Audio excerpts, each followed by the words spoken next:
seguidores de la banda municipal de Bilbao y a todo el público en general que le guste la música.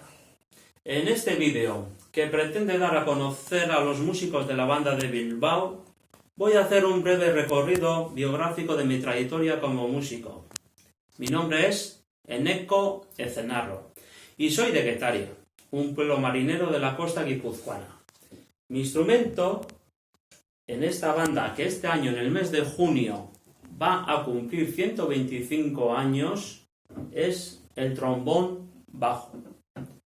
Quizás la elección del instrumento tuvo que ver mi padre, ya que él también fue músico y trombonista.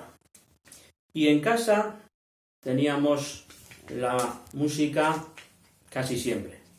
Mis comienzos musicales fueron en la banda de mi pueblo, Getaria, siguiendo después en Zarauz, de la mano de su director José María Lizaso, que fue el que me animó a matricularme en el Conservatorio de Donosti, y todavía me acuerdo aquel día que me llevó en coche a hacer la matrícula.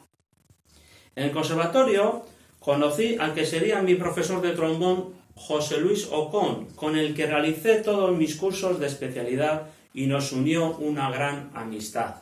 Después estuve de colaborador con la banda de Eibar y su director Félix Lodoso.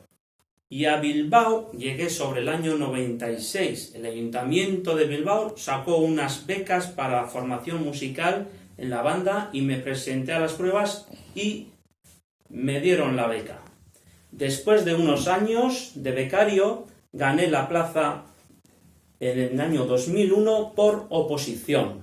Elegido para tocar la romanza Flor Roja, de la zarzuela Los Gavilanes y del maestro Jacinto Guerrero, porque fue el primer fragmento que tuve que tocar como solista en la banda. Y recuerdo que ese concierto lo hicimos en la Plaza Nueva. Entonces su director era Jesús María Bilbao, Jerry para nosotros.